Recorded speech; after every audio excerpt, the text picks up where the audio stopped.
শেখ আব্দুর রাজ্জাক বিন ইউসুফ যে ফতোয়া দিয়েছে গরুর প্রস্রাব পবিত্র, নাপাক নয়, তো এটা কি আহলে হাদিসরা কি তাহলে গরুর প্রস্রাব খাবে? হ্যাঁ, কে বললো কথা? আরে বলে কে বলেছে? বুঝতে পারলাম না। আপনি বলেছেন, উনি বলছেন বেশি হওয়াটাই ভালো। আচ্ছা ঠিক, মানুষের ক্যাশিয়ার তো ও টাকা আজকে বেশি দিবে, তখনই কত দিয়েছে? হ্যাঁ, স্বামী স্ত্রী চাকরিও করে, বেশি করে, মানে আরো বেশি দেবে। কত দিয়েছে গো টাকা? হ্যাঁ, 10,000 দিয়েছে, তাহলে একটু বেশি দেন ইনশাআল্লাহ। এইখানে বাঙালির ইনশাআল্লাহ মানে কি জানেন? ভাষা খারাপ করে বলতে গেলে একটু খারাপ লাগবে। আমাদের শেখ আব্দুল হামিদ ফাইজি আল মাদানী হাফেজাহুল্লাহ নাম শুনেছেন না? ওই যে বাঙালির ইনশাআল্লাহ মানে হচ্ছে দিব না রে শালা, বাঙালির ইনশাআল্লাহ। তো যাই হোক, বলছে বেশি দেওয়াটাই বেশি ভালো। চাচা, খতনা দেওয়া বেশি ভালো কাজ না খারাপ কাজ? হ্যাঁ, খতনা দেওয়া ভালো কাজ না খারাপ কাজ গো? একটু ছেলের দেওয়ার সময় একটু বেশি করে দিয়ে দিবেন, কি হবে? ফরজ বাতিল হবে না? তাই ভালো কাজ বেশি ভালো ভালো নয়। ইলিশ মাছ খেতে ভালো লাগে, কিন্তু গোটা 2 কেজি খেয়ে নেবেন, স্ত্রী পাশে শুতে হবে না, বাথরুমে শুয়ে থাকতে হবে সারা রাত। তাই ভালো কাজ বেশি ভালো ভালো নাকি? না, যতটুকু আছে অতটুকুই ভালো। শেখ আব্দুর রাজ্জাক বিন ইউসুফ যে ফতোয়া দিয়েছে গরুর প্রস্রাব পবিত্র, নাপাক নয়, তো এটা কি আহলে হাদিসরা কি তাহলে গরুর প্রস্রাব খাবে?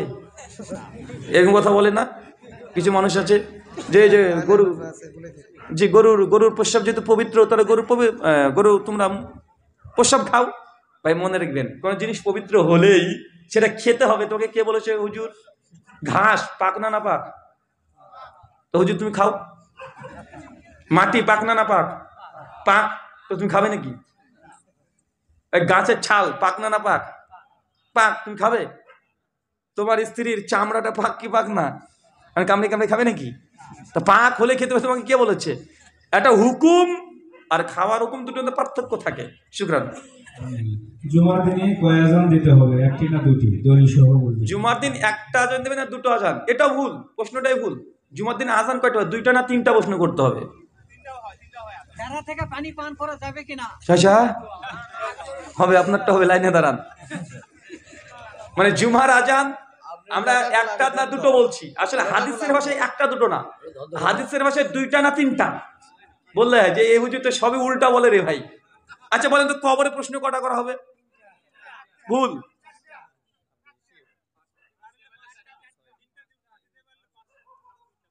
কবরে প্রশ্ন 4টে করা হবে। মান রব্বুকা দিনুকা করার পরে জিজ্ঞেস হবে কোথা থেকে জানলি রে ভাই? কিভাবে জানলি তুই? আমি কিতাব পড়েছি তাই জানতে পেরেছি। আর যে পড়েনি সে বলে পড়িনি, জানিনি, লোকে যা বলেছে তাই করেছি। মানে মুকাল্লিদে, দুনিয়াতে মুকাল্লিদ ছিল, কখন এক মাযহাবের অন্ধ অনুসরণ করেছে, লোকে যা বলেছে তাই করেছি। কবরের তাকলিদে ভূত ছুটিয়ে দিবে। তো আজান 2টা না 3টা প্রশ্ন করবেন, একটা 2টা নয়। কারণ হাদিসে একামতকেও আজান বলা হয়েছে। কথা বুঝতে পারলেন? তো একামত তো সবাই দেয়, একটা আজান হয় 2, নতুন একটা আজান 3, তাহলে কি হলো? 2 আজান না 3 আজান? এটা নিয়ে প্রশ্ন হবে তো নাকি? এটা নিয়ে প্রশ্ন হবে। আচ্ছা ঠিক আছে, আপনার ভাষাতে বলি যে আজান একটা হবে না 2টো হবে? মূল কথা হচ্ছে সহিহুল বুখারী কিতাবুল জুমআ হাদিস নাম্বার 912, 13, 14, 15, 16 পর হাদিস বর্ণনা আছে। আল্লাহ নবীর জামানাতে একটা আজান হয়েছে, আবু বকর রাদিয়াল্লাহু আনহুর যুগেও একটা আজান হয়েছে, ফারুকে আজম ওমর ইবনুল খাত্তাবের জামানাতেও একটা আজানই হয়েছে, ওসমান বিন আফফান রাদিয়াল্লাহু আনহুর জামানাতেও একটা আজান হয়েছে অর্ধ খিলাফত পর্যন্ত। শেষে খিলাফতের শেষে গিয়ে 2টা আজান দিয়েছে। আলী বিন আবি তালেব চতুর্থ খলিফা, তার জামানাতেও একটা আজান হয়েছে। এখন বলেন তো, 4 খলিফার মধ্যে 3.5 খলিফা, 3.5 খলিফা কয়টা আজান দিয়েছে চাচা? একটা। 3.5 খলিফা কেন বললাম? আরে বেটা, ওসমান বিন আফফান তো অর্ধেক খিলাফত তো একটাই দিয়েছে, তো তুমি গোটা ওসমানকে নিচ্ছ কেন? ওসমানের 2টো আমল আছে রাদিয়াল্লাহু তাআলা আনহু। তাই তোমার দিকে যদি অর্ধেক থাকে, আমার দিকে তো অর্ধেক আছে রে ভাই, আছে না?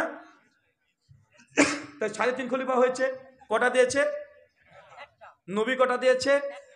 আল্লাহ কোরআনে কয়টা দিতে বলেছে? সূরা জুমা 9 নম্বরে একটা দিয়ে দেওয়ার কথা আছে কোরআনে। কোরআনে কি দলিল নাই?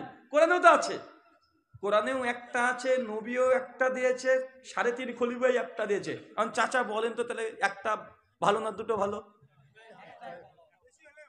হ্যাঁ, কে বললো কথা? আরে বলে কে বলেছে? বুঝতে পারলাম না। আপনি বলেছেন, উনি বলছেন বেশি হওয়াটাই ভালো।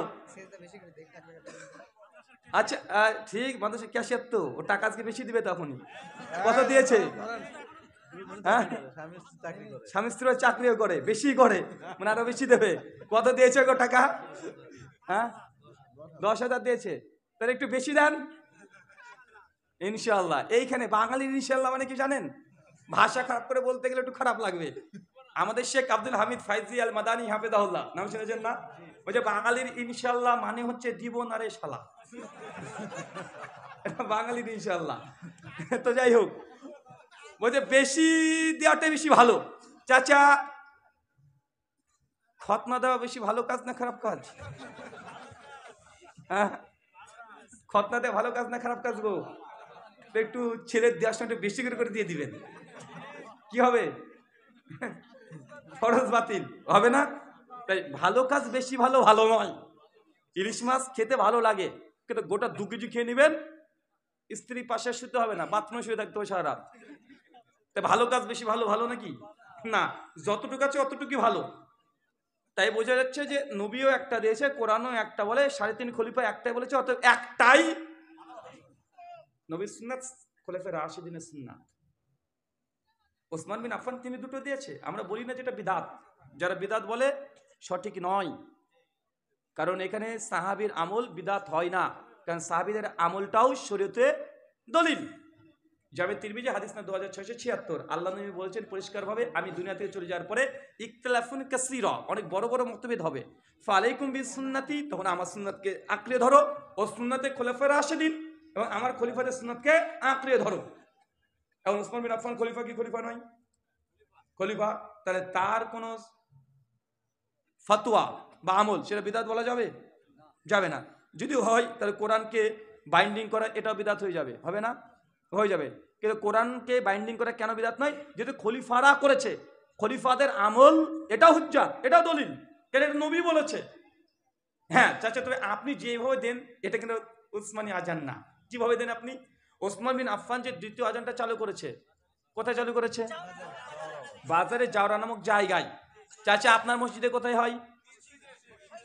চাচা তাদের ওসমানের আজান হলো না যে চাচা, তাহলে এটাকে এখন কেউ যদি বিদাত বলে আমি কিছু করতে পারবো না।